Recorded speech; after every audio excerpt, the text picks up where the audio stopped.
lorsqu'on dit nous devons changer de mentalité, nous devons changer l'homme. C'est l'homme que nous devons changer. Et cette humanité, cette personnalité est représentée par notre pensée. Le problème au Congo, c'est que nous avons fait des anti-valeurs des valeurs. Ce que les Congolais vivent aujourd'hui, c'est les conséquences du fait que la loi, ou en anglais on dit the rule of law, l'absence de rule of law qui a créé cette façon des gens de se comporter.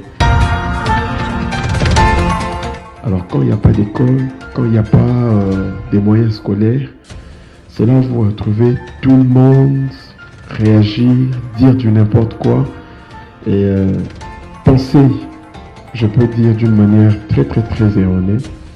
Et du coup, c'est toute une population, ce sont des générations qui sont sacrifiées comme ça.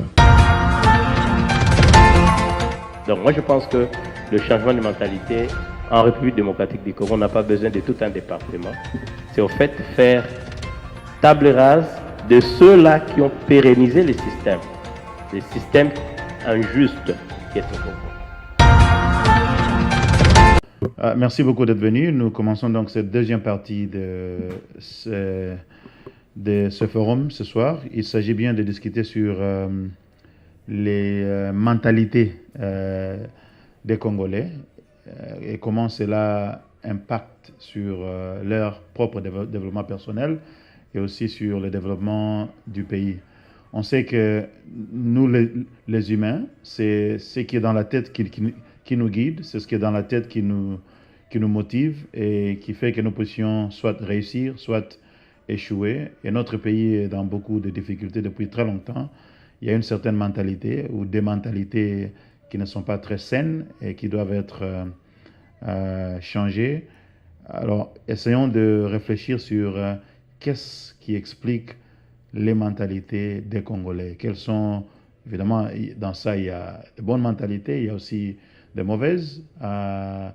Partageons sur comment est-ce que nous pensons. Nous pouvons nous aider nous-mêmes Congolais et aider nos communautés à faire évoluer. On sait que le président apparemment a un plan sur le changement de mentalité. On a même il a même un conseiller sur le changement de mentalité. Je sais que Tshisekedi, le père, parlait beaucoup de ça. Mais c'est une question très sérieuse qui va demander beaucoup de travail. Essayons d'aborder cette question sur plusieurs angles, voir d'où vient ce qu'on appelle en anglais le mindset des Congolais, quelles sont les racines de ce que je pourrais appeler la matrice psychocognitive des Congolais et comment reprogrammer cela pour le développement. Alors, le micro est disponible à tout celui qui veut s'exprimer. On commence par ici. Merci beaucoup pour la question. Moi, je crois que pour mieux changer la mentalité de notre population, il faut d'abord commencer par un début. Nous croyons que nous sommes dans un pays étranger, déjà pour le départ, et puis il y a parmi nous de ceux qui ont beaucoup plus voyagé. Et moi, je peux dire que j'ai eu le temps de visiter un peu plus de pays aussi. Mais ce que je pense, c'est que d'abord, nous devons commencer par éduquer la population par la science. Vous savez, il y a certaines choses qui s'acquièrent dans la famille, il y a certaines choses qui s'acquièrent dans la rue, mais aussi il y a des choses qui s'acquièrent sur le banc de l'école. Quand vous êtes sur le banc de l'école, vous apprenez beaucoup plus de choses et ça vous donne un tempérament, ça vous donne un réactif et aussi ça peut facilement vous guider et être comme un petit modèle pour vous. Et ce que nous remarquons chez nous, c'est que Beaucoup de populations, sinon une population d'un pourcentage très avancé, n'est pas très éduquée scolairement. Scolairement. Ou encore, il y en a qui ont étudié, mais qui ne sont pas allés très loin. Et il y en a qui ont fini juste les écoles primaires. Et voilà, faute de moyens, faute de temps, faute de... Et du coup, ils se retrouvent dans la rue en train de chercher de l'argent. Et ceux-là, le fait qu'ils soient dans la rue, c'est la rue qui les éduque. C'est la rue qui les apprenne à réagir, c'est la rue qui les apprenne à parler, c'est la rue qui les apprenne à penser. Je m'exclus pas. Je suis allé quelque part où j'ai rencontré une dame qui disait à son enfant qu'il voulait aller à l'école. Cette dame dit à son enfant, écoute, c'est pas grave, tu peux seulement aller dans la rue et la rue peut t'apprendre des choses. J'étais trop choqué alors, trop choqué. Je lui dis, bon, le fait qu'elle ait appris dans la rue, elle voudrait aussi que son fils apprenne dans la rue. Et donc, la meilleure éducation part d'abord de l'école. La meilleure éducation part de l'école. Il faut qu'il y ait des études, que les gens étudient, que les gens apprennent sur les bancs de l'école, s'asseyent.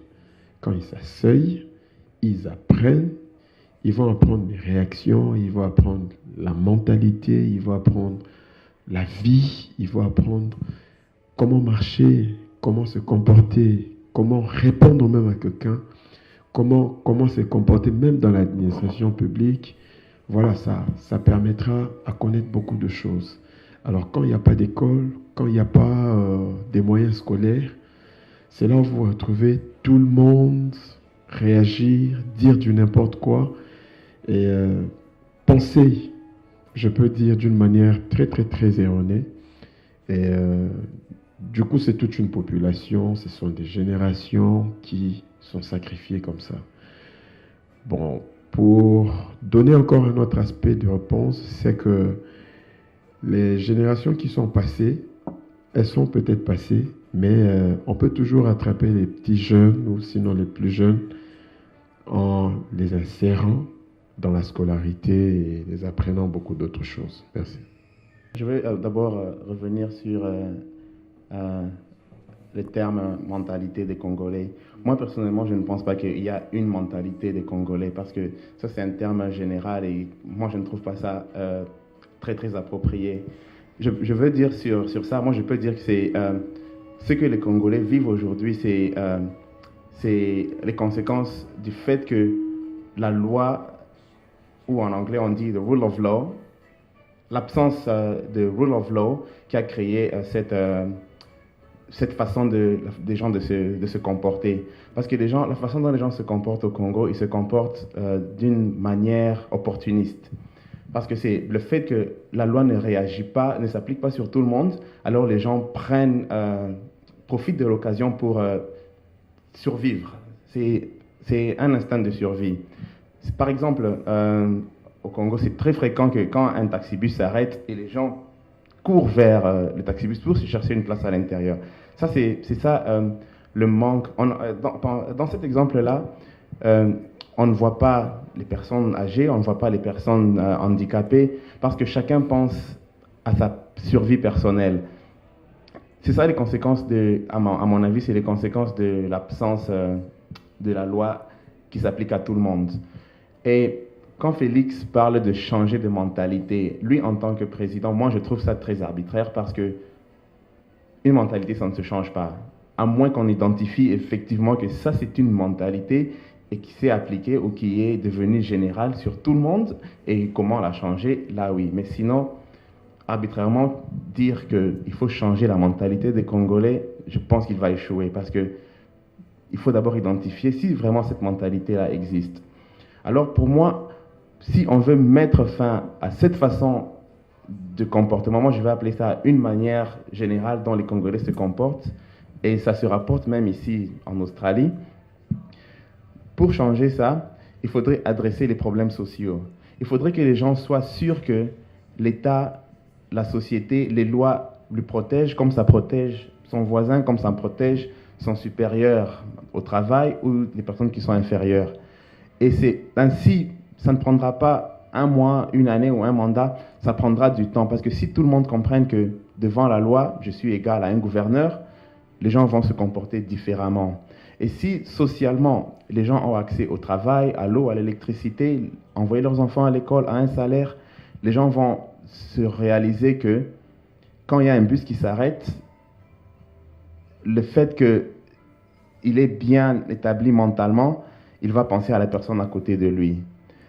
Mais dans l'état actuel, l'état où le président veut faire passer la charrue avant le bœuf, parce qu'on ne peut pas traiter une mentalité sans adresser ce qui a causé cette mentalité-là. Alors pour moi, avant de parler d'abord de mentalité, il faut d'abord voir exactement s'il y a vraiment une mentalité. Et au cas où il n'y a pas, c'est évident qu'il y a une façon de vivre dans la société qui est devenue généralisée et que tout le monde trouve normal. Alors il faudra d'abord trouver les causes et adresser cela.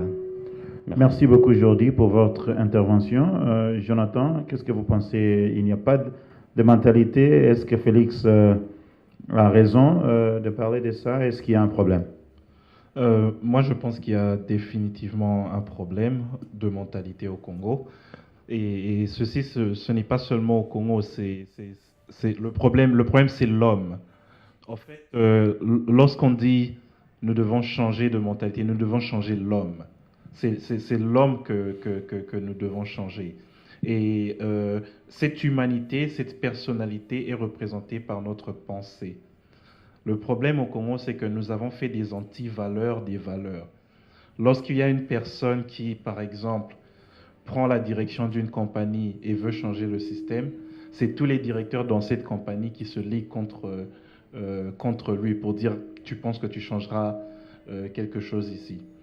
Une autre chose, c'est l'aspect éducatif qui est très important parce que dans ce forum ou dans cette salle, nous avons tous eu l'éducation d'avoir ne fût-ce que d'être ne fût-ce qu'être passé par le banc de l'école primaire, secondaire ou universitaire.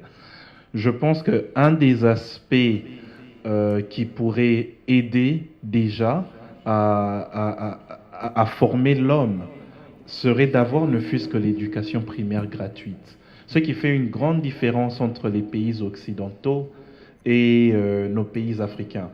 Parce que non seulement il y a l'absence de loi, il y a l'absence de paiement, de salaire, les gens ne sont pas payés, du coup, ils savent que vu que je ne suis pas payé, je peux recourir à des actions criminelles, et même si je commets ces actions criminelles, je ne serai pas non plus puni par la loi, poursuivi.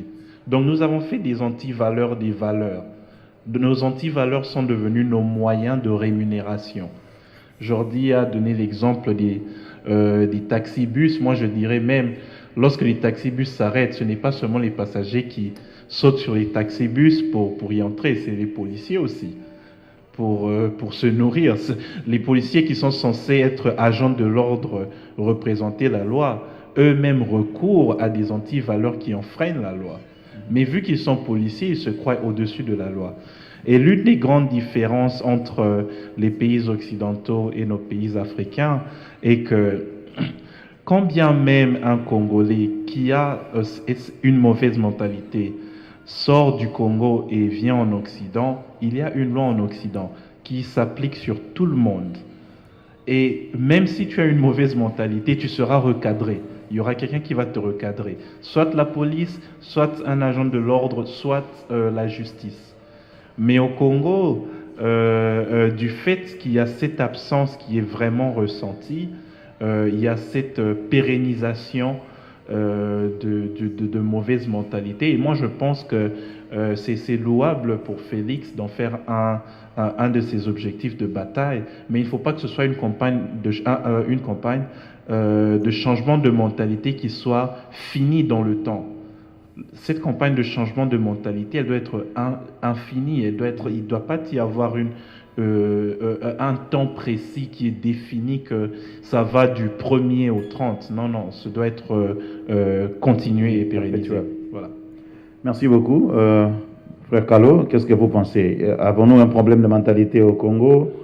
Est-ce que Félix a raison d'en faire un cheval de bataille, si vous voulez? Est-ce qu'il faut faire beaucoup de travail là-dessus? Effectivement, je suis pour, avec ce que le président Félix a lancé comme initiative. Comme mon frère Jody a bien signalé, il faut savoir la cause. Alors, quand nous essayons de voir l'histoire pour comprendre la mentalité que nous, en tant que Congolais, nous avons, ça nous ramène à un point pour dire que la plupart des Congolais, on n'est pas fiers de ce que nous sommes, de ce que nous avons. On a toujours l'envie d'apprécier ce que l'autre a. Et c'est ce qui cause beaucoup de problèmes au Congo pour le moment, du fait que la solution du Congo, la plupart des Congolais pensent que non, ça viendra d'ailleurs. Mais la solution pour notre pays, c'est nous-mêmes. Dans quel sens? Dans le sens que nous sommes les seuls à savoir dans quelles conditions nous nous retrouvons et aussi à être la solution. Dans quel sens? J'aime beaucoup la Bible. Il y a un caractère qui me frappe beaucoup quand je lis en ce qui concerne les changements. Il y a un serviteur de Dieu qui est Néhémie. Néhémie, c'était un caractère très puissant. Il a su que son pays était en débandade, la cité de Jérusalem, et il a eu l'initiative d'aller pour être la solution. So it means whenever I, as a Congolese, I know that my country has a problem. What is my part? How can I be a solution? Instead of hoping that the solution will come from outside, I can be a solution. That also can be in the way of educating the people, in the way of informing the people. Because when you read about Nehemiah, he was able to use his connection, the position he had, to be able to help his city. What does it mean?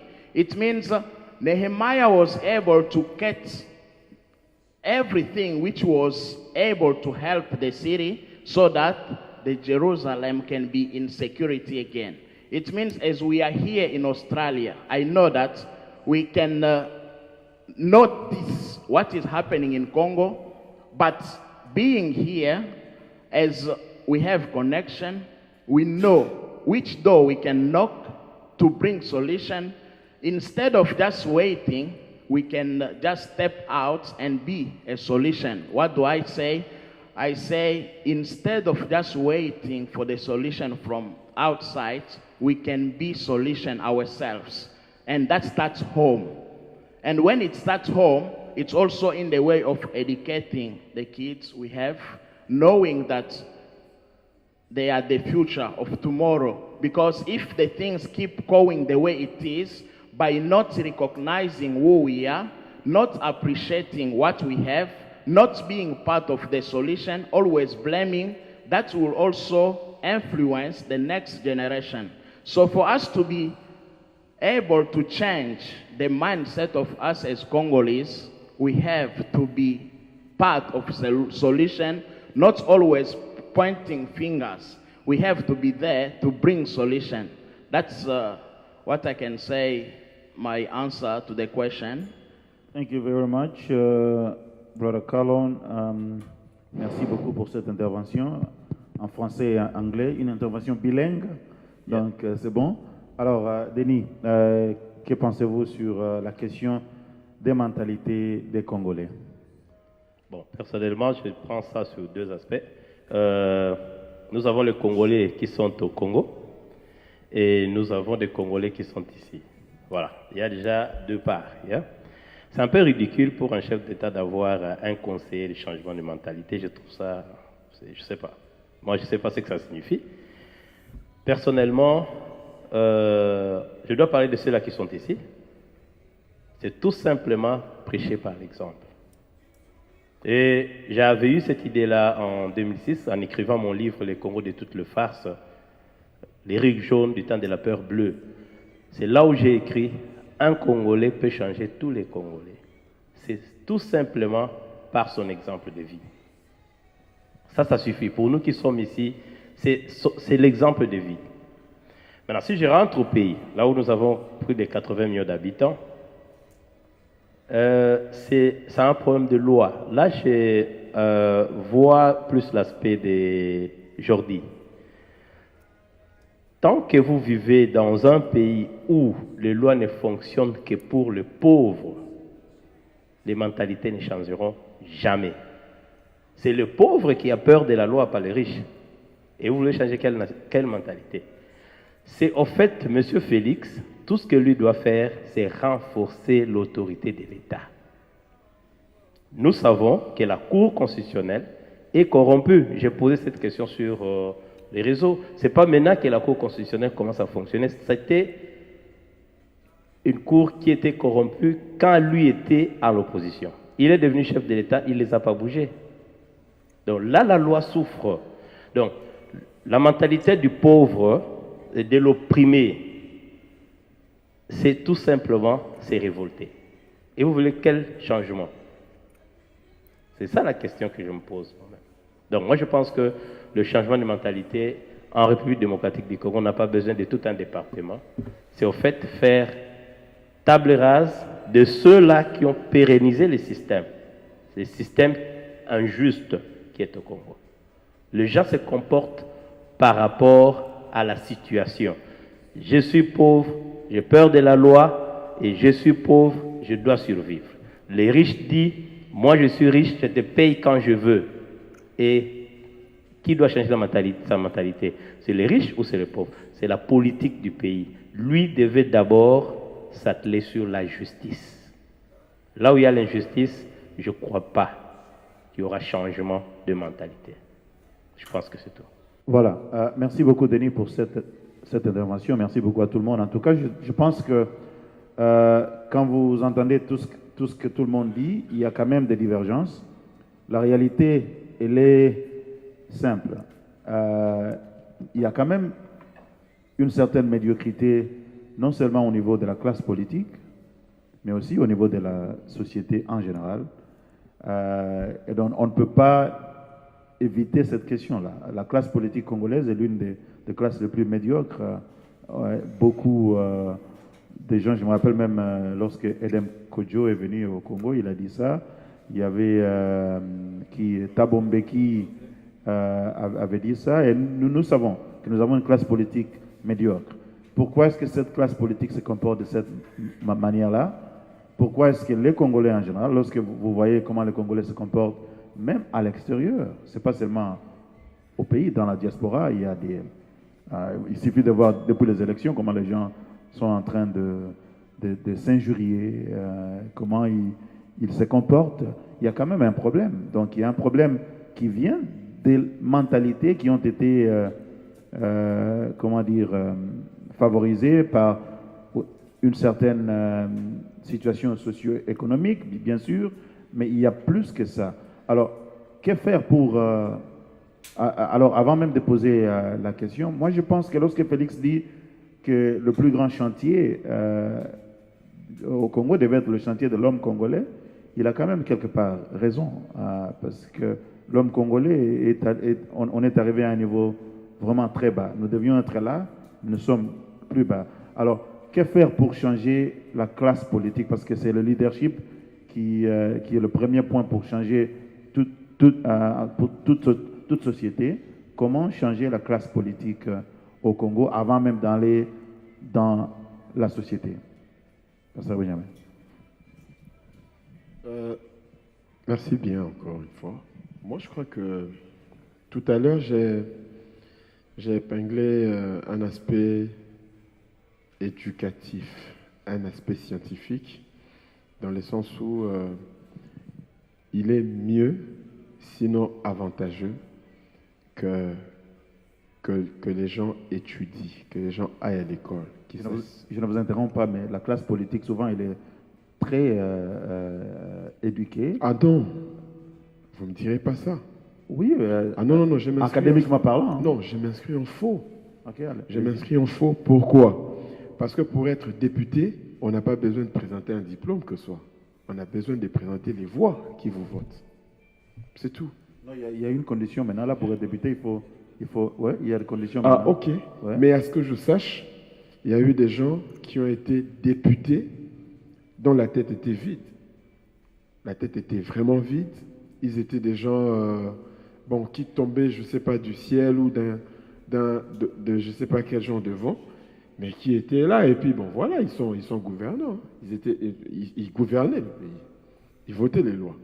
Voilà, c'est même la raison pour laquelle ils étaient facilement corruptibles, ces gens-là.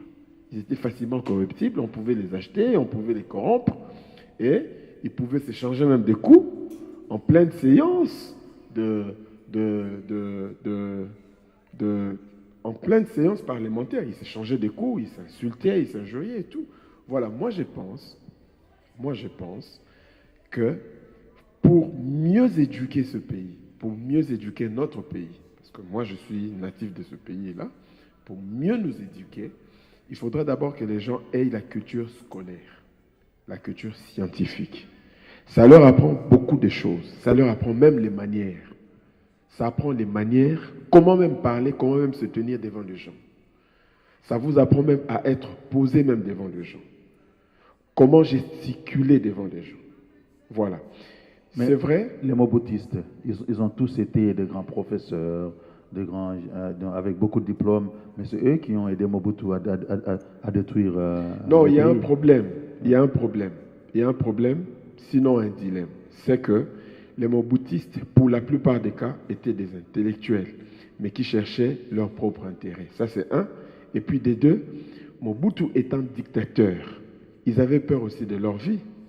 Ils gardaient aussi leur vie, si bien que ceux qui ont dit non à Mobutu sont tous morts, pour la plupart des cas. S'ils ne sont pas morts, ils sont allés en exil. Nous le savons tous. Nous le savons tous. Pourquoi? Parce qu'ils ont dit non au président de la République. Donc, moi, je pense qu'on va d'abord à l'école et on applique la loi. On applique la loi. Vous verrez que les choses vont marcher sur bon train. Donc, selon vous, la solution est au niveau de l'éducation scolaire et de l'application de la loi. Jordi, vous avez dit que vous ne pensez pas qu'il y a une question de mentalité. Vous ne trouvez pas que depuis très longtemps, plusieurs décennies, la classe politique a toujours été médiocre et que les Congolais, même ceux qui sont éduqués dans la diaspora, qui connaissent ce qui se passe, exhibent des habitudes très médiocres. Pourquoi est-ce que vous pensez qu'il n'y a pas de problème de mentalité alors que les choses se voient aussi simples? Effectivement, la classe politique est trop médiocre. Je crois, pour moi, que ce système a été instauré depuis Mobutu, où la loi était devenue en dessous de certaines personnes. Certaines personnes avec des positions d'autorité pouvaient manipuler la loi à leurs intérêts. Et comme conséquence, le peuple qui vivait en dessous, qui n'avait pas, avait l'impression que la loi était là pour les écraser. Alors, et le peuple en général, et les gens qui étaient au pouvoir, ou les politiciens, tous ont instauré un moyen de vie d'opportunisme, où chacun prend profit de la situation, parce que c'est un système chaotique et tout le monde profite pour se faire une place. Alors, comment changer cette situation? Les élections qui viennent de se passer, par exemple, si on tient compte des résultats qui avaient fuité de la CENI, le peuple qui semble avoir une mentalité mauvaise avait voté en général pour le changement. Et même quand le peuple a toléré Félix, c'est parce que ce n'est pas Kabila. Donc Félix ici a une chance. Le fait que le peuple le tolère, c'est parce que ce n'est pas Kabila. Alors c'est à lui, à sa position, d'initier le changement de mentalité, si ça existe. Moi, je n'appelle pas ça mentalité, mais j'appelle... c'est un vide de loi que les gens utilisent pour la survie. Alors c'est à lui, en tant que président, de montrer qu'il est là pour le changement. Comme tonton Denis l'a dit, Donc, si Félix, à sa position là, il peut remettre en question la Cour constitutionnelle, il remet en question les gens qui viennent d'être sanctionnés et que les gens voient ça, les gens vont se dire, ça, c'est un modèle, ça, c'est un point de départ. Et si lui, par sa façon de se comporter, il donne exemple à ses ministres, aux gens qui ont été élus au Sénat, au gouvernement, que bien que le Sénat, ils ont été élus avec accusation de corruption, mais si la loi intervient pour clarifier celui qui a été élu par corruption et celui qui a été élu justement, là, c'est un point de départ. Parce que les Congolais, je sais que le peuple vit comme en troupeau. Les gens vivent par opportunisme, ils voient comment l'autre fait, et on essaie de copier. Et ça se rapporte même les Congolais qui sont venus ici. En tant que Congolais ici, on a apporté la façon de vivre au Congo, qui est de profiter de l'opportunisme. Mais ici, la loi nous recadre un peu parce que la loi s'applique à tout le monde. Alors, ça commence par le leadership vers le bas. Ouais, merci Jordi. Jonathan, vous avez parlé des antivaleurs. Nous sommes là au niveau de l'éthique. Comment pensez-vous améliorer l'éthique de l'homme congolais au-delà des questions politiques, des questions socio-économiques? Comment adresser cette question d'éthique? Voilà.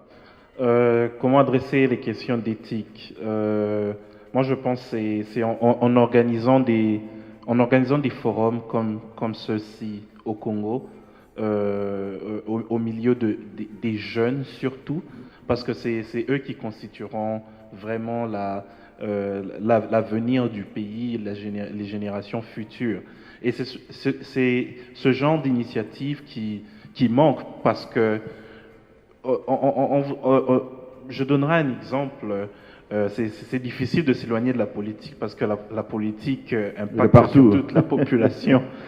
Nous avons des députés qui aujourd'hui leur rôle est réduit ou ramené à faire des dons.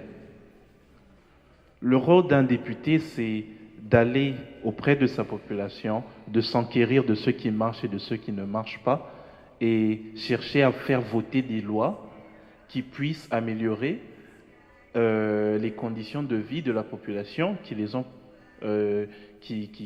ont prêté les voix. Mais aujourd'hui, le rôle d'un député, c'est d'aller dans un dispensaire, de dire quelle maladie tu as, je paye tes frais médicaux, et demain on va encore faire des cultes de personnalité. Donc c'est ça. Le Congolais a perdu de sa valeur. Le Congolais a lui-même du mal à revendiquer ses propres droits parce qu'il a peur, parce qu'il a faim. Et le Congolais se soucie et est très attaché à la vie. Moi, je pense que du point de vue éthique, il faut une conscientisation de la population. La jeunesse aujourd'hui, elle est vouée à elle-même. Il y a beaucoup de phénomènes dans la jeunesse que nous remarquons. Il y avait pas plus tard qu'il y a quelques mois, on parlait du phénomène Ujana, où des jeunes filles qui ont à peine l'âge de 15 ou 16 ans qui se prostituaient avec des personnes très âgées. Et tout cela, pourquoi? Par manque d'encadrement. La scolarité, elle est payante. Les parents, ils ne sont pas en mesure de payer les frais pour leurs enfants. Du coup, vous avez des enfants très jeunes qui se retrouvent voués à eux-mêmes, à un très jeune âge.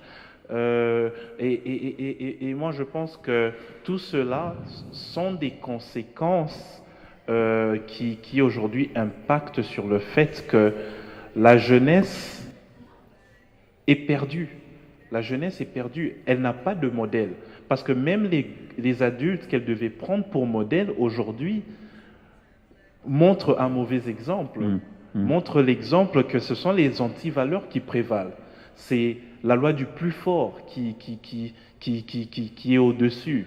Et c'est carrément l'anarchie. Si aujourd'hui, les adultes qui sont là, les politiciens peuvent montrer l'exemple en encadrant la jeunesse, et même au milieu de la jeunesse, de se tenir les coudes et de s'encourager, de créer des forums, des petits forums où on va peut-être de porte à porte Ça n'a pas besoin d'être dans un même endroit, mais même de porte à porte, parler pendant 5 minutes à un groupe de jeunes et ainsi de suite. Comme on dit, ce n'est pas le nombre qui compte, mais c'est la qualité du message qui est passé. Absolument.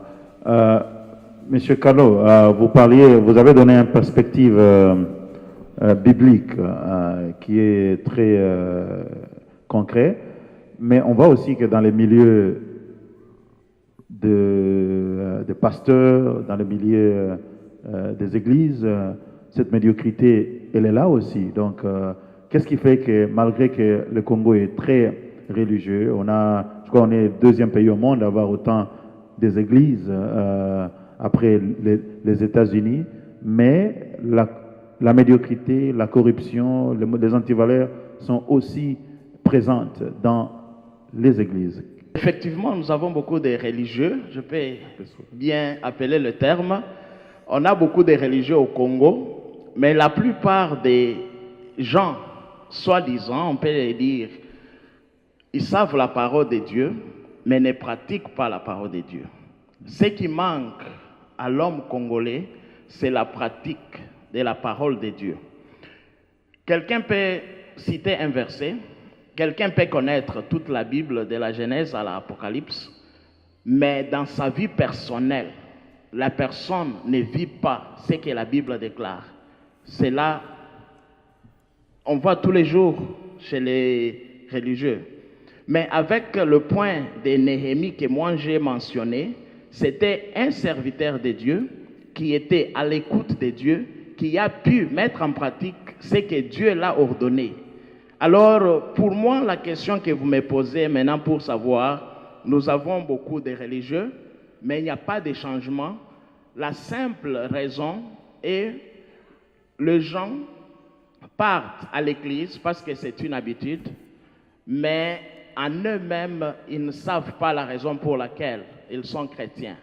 Alors, la question dont vous m'avez posée pour le changement de la classe politique qui est médiocre au Congo, la solution, c'est détecter les gens qui ont une bonne volonté et les gens qui ont les soucis du peuple, qui peuvent toutefois travailler, non pour leur ventre, leurs propres intérêts, mais pour l'intérêt de la population. Comment les détecter? Alors, les détecter, c'est là où il y a un problème.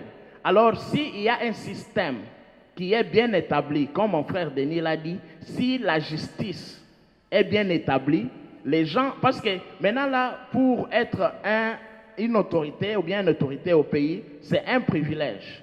Mais en soi, un leader, you have to be a servant. Un serviteur. Yes, c'est un serviteur.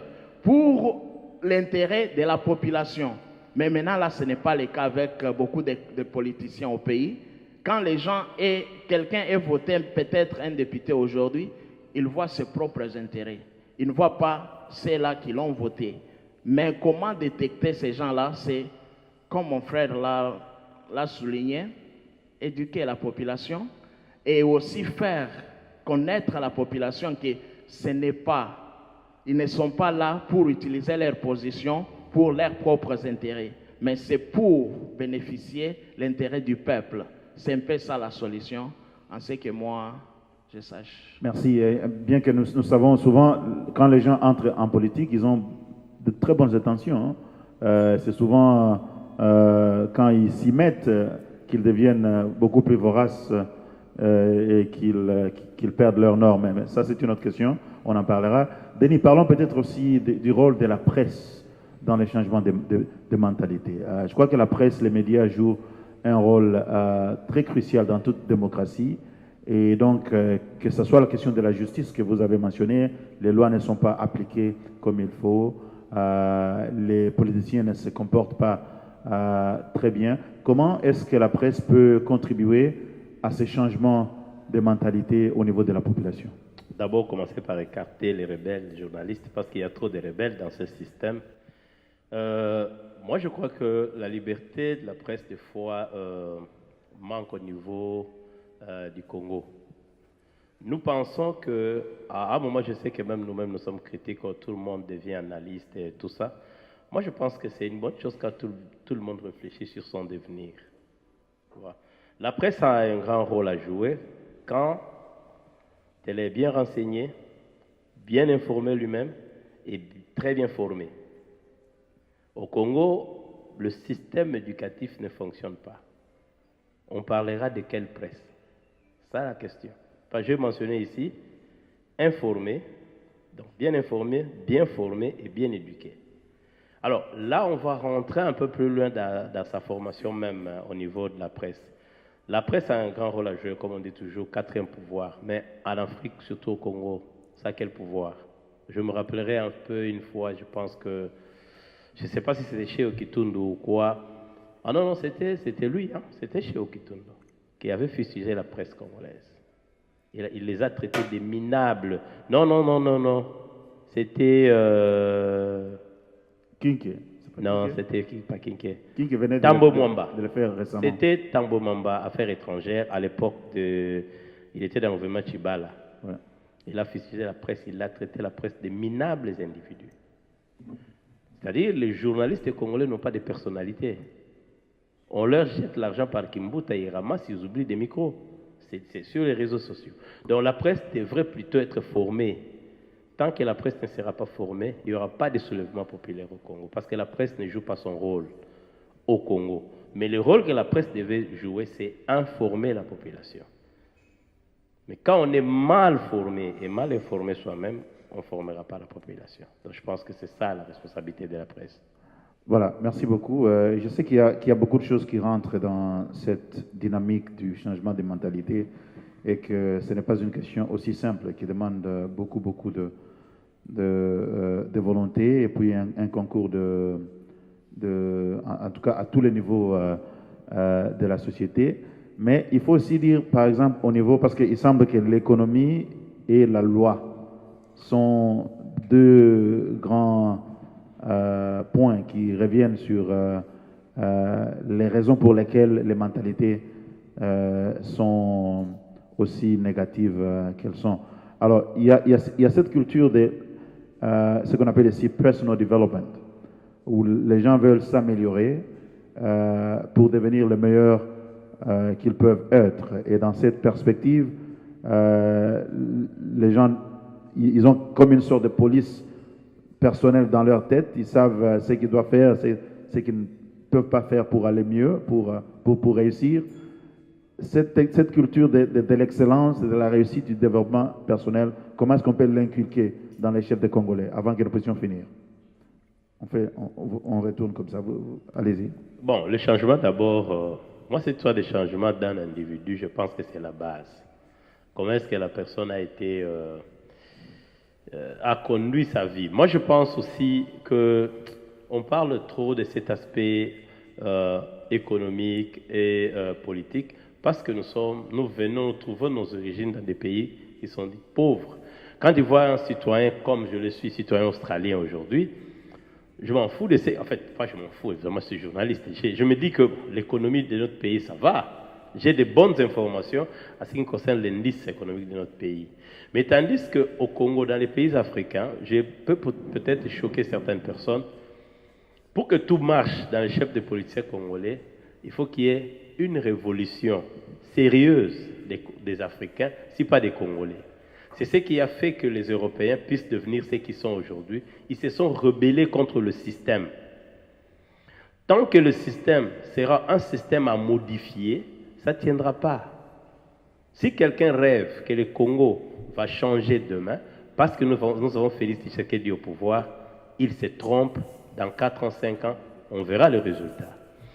Il faut qu'il y ait une révolution chez les Congolais. Comme je dis toujours, l'opprimé pour se libérer, il doit compter sur lui-même.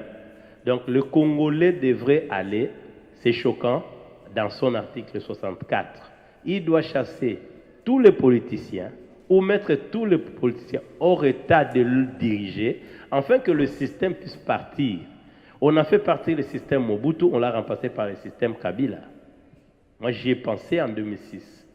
J'ai dit l'époque mobutiste et l'époque kabilique sera pareil 30 ans, 40 ans. Nous sommes toujours dans l'époque kabilique jusqu'au jour d'aujourd'hui. Il faut qu'on change les individus qui sont dans le système, à ce moment-là, on pensera de l'économie, de tout ce que vous voulez, la politique et tout le reste. Il faut qu'il y ait une révolution, d'abord interne de l'individu, et puis une révolution de la population, afin de changer, faire table rase de tout un système, parce que le système est incarné par les individus que nous sommes. Je ne vous interromps pas, Voilà. mais le problème, c'est comment trouver les bonnes têtes, les têtes formées, parce qu'il semble que partout vous regardez, vous ne trouvez que de la pourriture. Hein. Non, mais c'est simple. Le système, nous connaissons le système. Nous connaissons ceux-là qui pérennisent le système.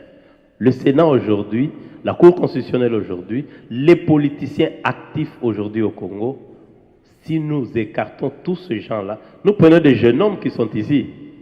Il faut apprendre à quitter. Moi, je ne pense pas qu'un jour je pourrais être utile à la société congolaise comme étant, par exemple, ministre. C'est n'importe quoi. Il faut rajeunir l'équipe.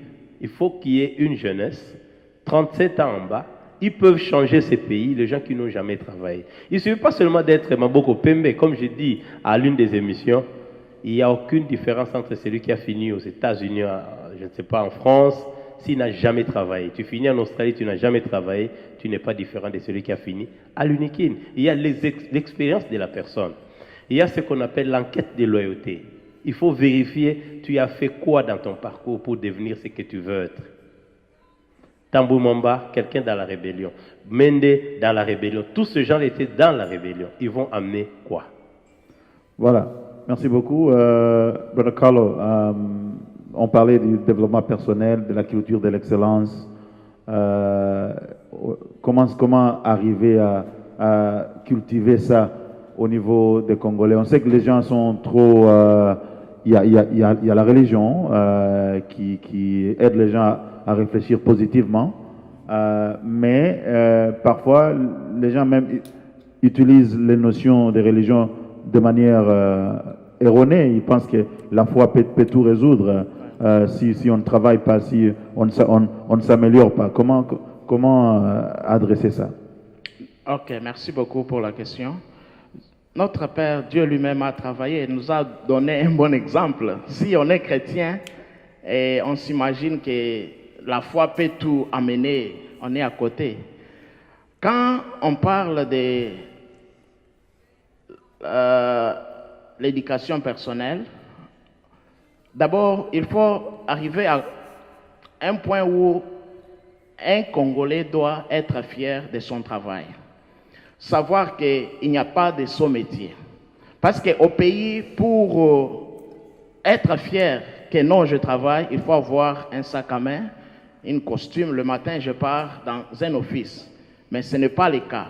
Il faut apporter la valeur du travail à nos frères ou bien nos sœurs congolais. Savoir que même a farmer is more important than a person who goes and sits on the office. Why? Because what a farmer does, it's also helping the country in the way that it brings food on the table of the one who's going in the office.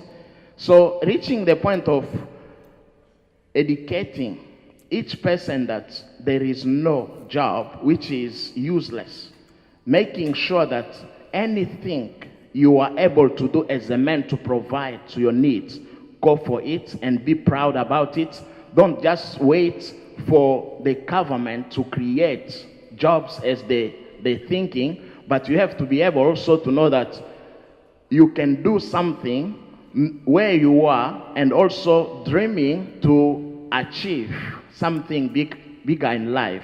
So what I mean is, il faut arriver à un point où moi, en tant que Congolais, je suis fier de ce que j'ai fait, malgré l'autre personne peut minimiser ça, mais moi, je sais que non, à la fin du mois, j'aide ma famille, à la fin du mois, mes enfants ont le minerval, à la fin du mois, mon budget fonctionne et la vie continue.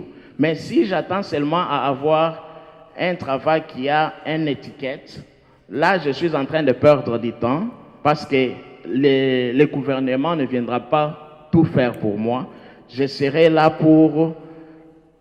je serai comme un charge pour le gouvernement. Mais un homme responsable doit respecter le travail, c'est-à-dire inculquer l'idée de travail aux Congolais. C'est ça mon idée. Merci beaucoup. Jonathan, vous êtes un jeune cadre congolais, très intelligent, vous évoluez ici. Si demain, le président Félix vous invitez, vous dit, écoutez, je vais essayer de changer les mentalités ici, qu'est-ce que vous me conseillez? Qu'est-ce que vous allez lui dire? Ben, déjà, le premier conseil que je lui donnerais par rapport au changement de mentalité serait de faire en sorte qu'il établisse un comité pour les jeunes, un comité de discussion, une plateforme de discussion pour les jeunes. Parce que vous savez, le message passe plus rapidement dans la jeunesse. La plupart des utilisateurs des réseaux sociaux, la plupart d'entre eux se retrouvent dans la jeunesse. Et je suis étonné que dans un pays comme le Congo, il n'y ait toujours pas de plateforme qui aide les jeunes à communiquer. Tout ce qu'on voit à la télé, ce sont nos politiciens débattre entre eux, mais il n'existe pas de plateforme réelle pour les jeunes.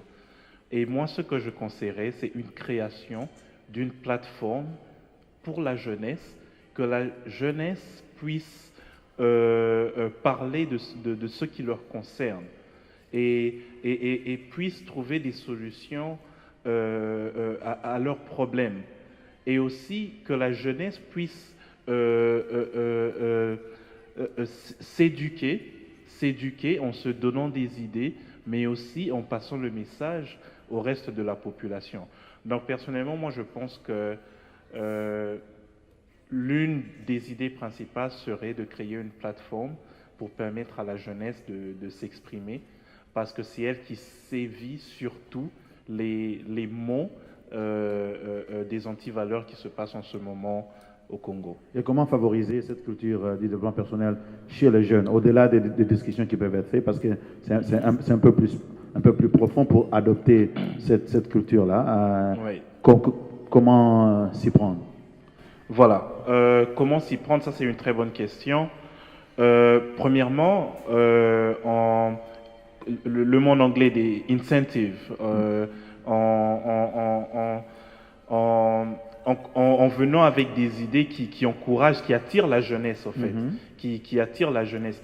Moi, je n'ai jamais vu, par exemple, la présidence de la République démocratique du Congo dire journée porte ouverte pour la jeunesse congolaise à la cité de l'Union africaine. Mais ça, ce sont des choses qui se passent pratiquement tous les mois ou toutes les semaines ici en Occident.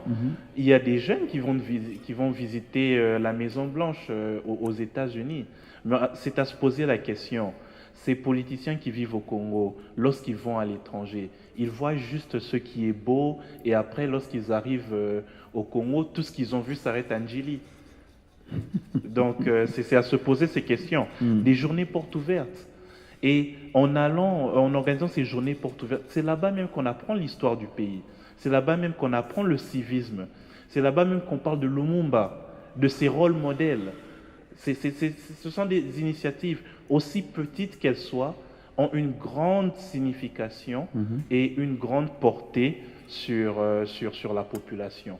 Et ça, ce sont des exemples comme ça qui prouvent que le président est effectivement concerné par ce qui se passe. Maintes fois, Barack Obama a invité des jeunes. Il y a des enfants qui écrivent au président de la République aux États-Unis ou ici. Ben voilà, le président de la République pourrait dire journée porte ouverte. L'initiative, c'est que chaque mois, je vais recevoir au moins un jeune avec qui je vais discuter. Je me rappelle même Obama a fait YALI, qui est Young African Leadership Initiative.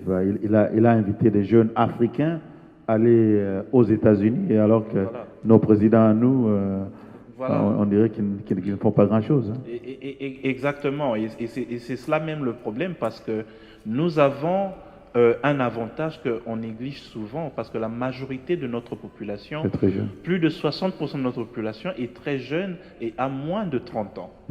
Et ça, c'est une force, en fait, parce que nous avons une population qui est très jeune, qui a envie de travailler, qui a envie du changement, qui a envie de changer les choses, mais qui manque d'encadrement et de moyens. Voilà, merci. Jordi, parlons un peu du côté de l'aspect économique, parce que ça revient sur toute cette thématique de changement de mentalité. On voit ici, par exemple, dans les pays occidentaux, les small businesses sont la source la plus grande des revenus de l'État.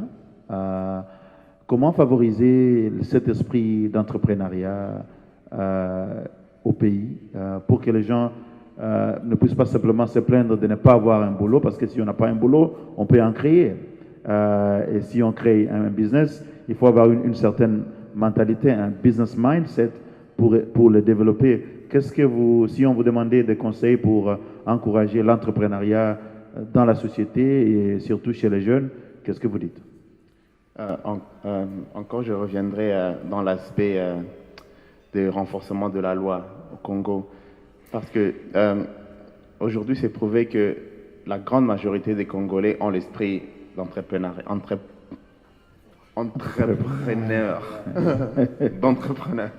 Ouais. Et aujourd'hui, la majorité des Congolais vit dans un mois. Le mode de vie des Congolais aujourd'hui, c'est un mode de vie de survivance. Et cette survivance, ça fait que les gens sont habiles à créer les moyens de survivance. Et l'entrepreneuriat, comme on peut appeler aussi. Alors, si l'État pouvait aussi utiliser ce domaine-là, dans le sens, par exemple, de rendre que les banques aient une facilité à donner les petites loans, les petits prêts, et aussi que la loi qui protège l'investissement soit claire pour les gens qui ne peuvent pas lire des grands documents avec beaucoup de conditions, et que tout le monde de leur côté soit protégé. Par exemple, quelqu'un qui crée son entreprise et la personne qui investit dans une entreprise. Donc si des deux côtés, l'État, qui est l'instrument qui renforce les lois, fait que tout le monde se sente redevable devant la loi et égal devant la loi, cette façon, l'entrepreneuriat va prendre très facilement, parce que aujourd'hui, très peu d'entreprises payent au Congo. Et la seule façon de survivre, c'est les petits commerces, les petits business. Et les gens ont ça. Les gens ont ça dans leur mode de vie de tous les jours. Ouais. Alors, moi, je pense que l'État peut intervenir dans ce sens-là pour aider les gens à créer ou à grandir leurs petites entreprises. Voilà, merci. Pasteur Benjamin, au niveau de la société, surtout, je reviens encore un peu sur les églises, par exemple, qui ont une certaine influence, en tout cas beaucoup d'influence dans le Congolese psyche, la psychologie des Congolais. Comment favoriser l'excellence au-delà de la foi? Parce qu'il semble qu'on parle trop des miracles, on parle trop de prophéties, on parle trop de prospérité dans l'Église, mais il n'y a pas assez d'enseignement pour aider les gens à raffermir leur foi et se construire au-delà des déclarations et parfois même des drames qui se font à l'Église. Moi, je pense que aujourd'hui, déjà, avec la réalité du Congo, ça booste, si vous voulez bien, tout le monde à travailler, sinon à créer son entreprise, sinon ses business, vivre de soi-même, dépendre de soi-même. Pourquoi? Parce que déjà, il faut voir avec les revenus de l'État, c'est pas aussi facile que quelqu'un ait une subvention de l'État. Pour ce qui concerne l'Église, moi je crois que je suis arrivé en Australie il y a, si je ne me trompe pas, 2 ans, mais ce sont des prédications qui sont restées à l'Église, c'est-à-dire on pousse les gens à aller travailler, on pousse les gens à créer des business, on pousse les gens à ne pas voir un métier, un sot métier, par exemple. J'ai vu des jeunes vendre des cacahuètes, j'ai vu des jeunes faire des petits business juste pour survivre, comme disait d'aucuns ici parmi nous, je ne sais plus exactement c'était qui, je pense que c'était Jordi. Mais je crois que la réalité congolaise n'attend plus le salaire du fin du mois. Ça n'attend plus le salaire du fin du mois. C'est vrai qu'il y a des messages, c'est vrai qu'il y a des prédications, c'est vrai, mais nous arrivons au moment où l'Église maintenant prend certaines responsabilités qui poussent les gens à aller travailler. Aller travailler comment? Ne pas attendre quelque chose de l'État, parce que... ne pas attendre la manne non plus, parce qu'il y en a qui semblent attendre la manne, ne pas attendre l'État, ne pas attendre un salaire, se créer un salaire, c'est-à-dire se créer un travail, se donner du travail. C'est-à-dire quoi? Si j'ai peut-être un 100 francs, un 100 $, je peux me dire, bon, ok, avec ces 100 $, il faut que je pense comment faire pour multiplier ces 100 $. Mais cela vient avec la contribution aussi de la parole de Dieu. De la parole de Dieu. Vous êtes sans ignorer, et d'ailleurs vous l'avez épinglé tout à l'heure, que le Congo est quasiment le deuxième pays où on trouve plus de fidèles chrétiens, même les païens, les soi-disant païens. Ils sont à l'église, même les musiciens mondains, ils vous parlent de Dieu. Et c'est pour vous dire que l'église a une très grande responsabilité, c'est de prêcher, c'est d'envoyer les gens aller travailler. Raison même pour laquelle je crois que vous êtes arrivé ici peut-être un peu plus tôt que moi. Moi, je suis arrivé ici, comme je disais tantôt. Mais les gens, vous ne verrez pas quelqu'un qui te dit qu'il est chômeur, mais alors chômeur au vrai sens du mot. Non. Il est chômeur, mais il peut avoir quelque chose dans sa poche où il trouve à donner de l'offrande. Les gens qui vous regardent diront, Napoto, en Europe, il y a plein de chômeurs. Hein. Il faut préciser que nous sommes en Australie. Peut-être c'est un peu différent. Mais là... Oui. Tout ça, peut-être en Australie, nous sommes en Australie, c'est peut-être un peu différent que ceux qui sont en Europe. Mais je pense que c'est l'Occident quand même. C'est l'Occident. Nous avons... C'est vrai, les réalités diffèrent, mais ça ne s'éloigne pas trop. Ça ne s'éloigne pas vraiment trop. Nous avons parmi nous ici ceux qui sont partis des États-Unis, ceux qui étaient en France, ceux qui étaient peut-être au Canada, et vous étiez au Japon, je pense. Mais, juste pour les vacances. Oui, juste pour les vacances. Mais je crois que vous avez pu avoir certaines informations, et voilà, en tant qu'intellectuel, vous avez pu avoir certaines informations. Ce n'est pas trop différent. C'est vrai qu'il y a une différence, mais ce n'est pas trop différent. On n'est pas au paradis, c'est la terre. Ça ne s'épargne pas de la terre, voilà. C'est sûr, on n'est pas au paradis. Merci beaucoup. Alors, nous allons conclure parce que nous sommes à la fin, il est 20 h.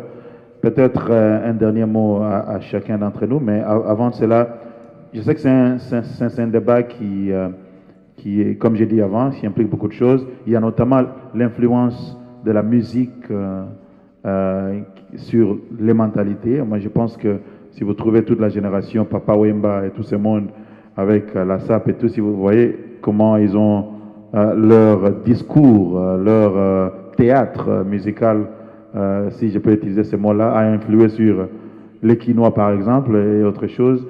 Il y a aussi nos cultures traditionnelles, nos croyances traditionnelles. Il y a aussi le colonialisme qui influe sur la manière de penser des Congolais, le capitalisme. Donc il y a plein de choses. On ne va pas malheureusement aborder tous ces sujets-là. On pourra continuer prochainement parce que je crois que c'est important de rentrer dans les profondeurs de la psychologie et de la machine cognitive des Congolais pour reprogrammer les choses si on peut, en tout cas proposer certaines choses. Mais pour finir, votre dernier mot sur cette importance de changer les Congolais pour que les Congolais construisent le Congo. Bon, mais déjà, je ne pense pas que ce soit un dernier mot, parce que je ne suis pas mort, je suis encore vivant. En tout cas, pour le moment, les derniers mots, rapidement. On peut dire pour le moment. Oui. Ah non, non, non. Peut-être Christ viendra me trouver vivant. Ok, donc parmi, en fait, ce que je peux dire, c'est que il est peut-être mieux pour nous les Congolais de nous former, d'étudier, d'aller à l'école, d'apprendre, et aussi, vous savez, même pour lire la loi et comprendre la loi, il faut être à l'école pour connaître ce qui a été dit, voilà, pour l'applicabilité de ça. Je crois que je demanderai à nos amis, nos frères, nos sœurs congolais de vraiment aller à l'école.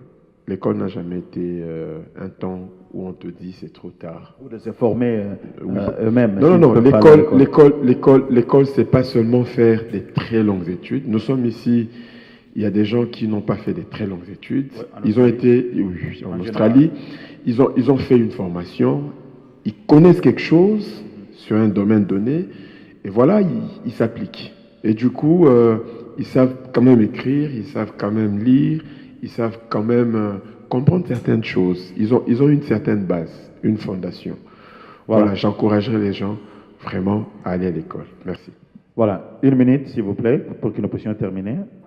Votre dernier mot. Pour le dernier mot, je dirais que le grand changement que les Congolais attendent, ça sera la façon dont les leaderships se comportent, parce que la masse regarde les leaders et la façon dont les leaders se comportent, c'est ainsi que la masse, la grande majorité répond à ça.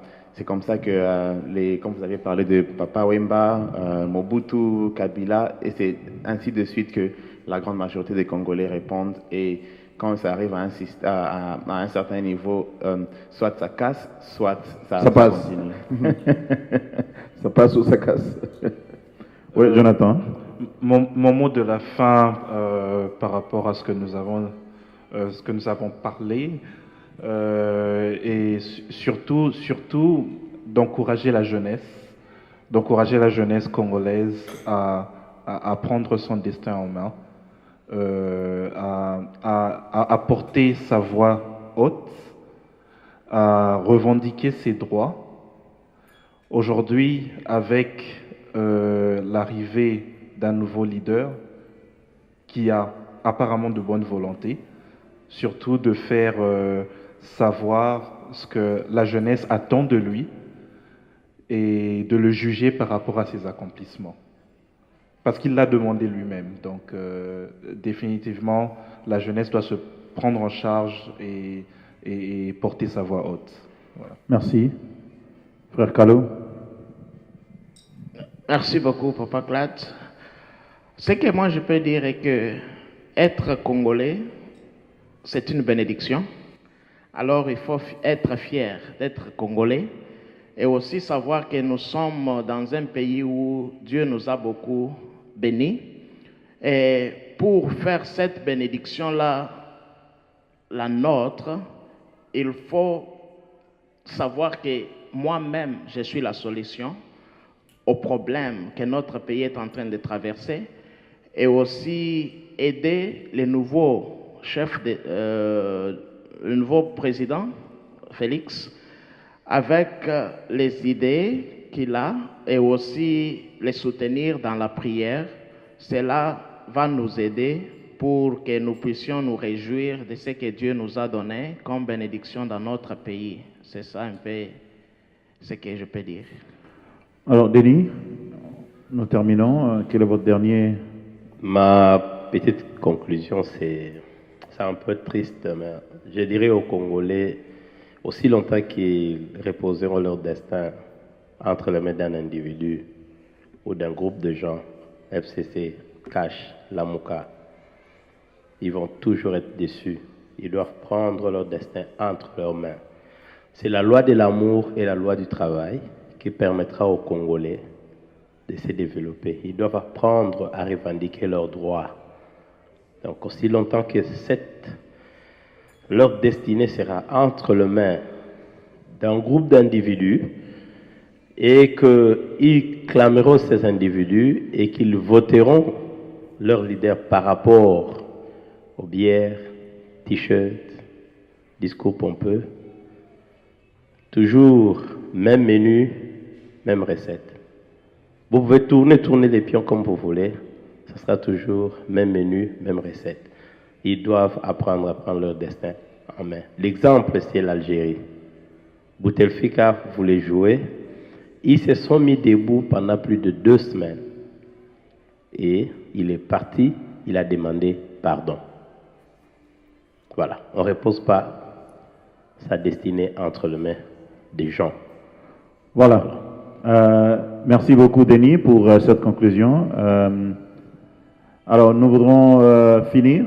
Nous vous disons merci, chers amis qui nous suivent. C'est le Forum for Congolese Australian, Forum des Congolais de l'Australie, qui est ici basé à Melbourne, qui organise ces rencontres où nous discutons sur des préoccupations des Congolais pour essayer de contribuer tant soit peu à l'amélioration de nos communautés, aussi bien ici en Australie qu'au Congo.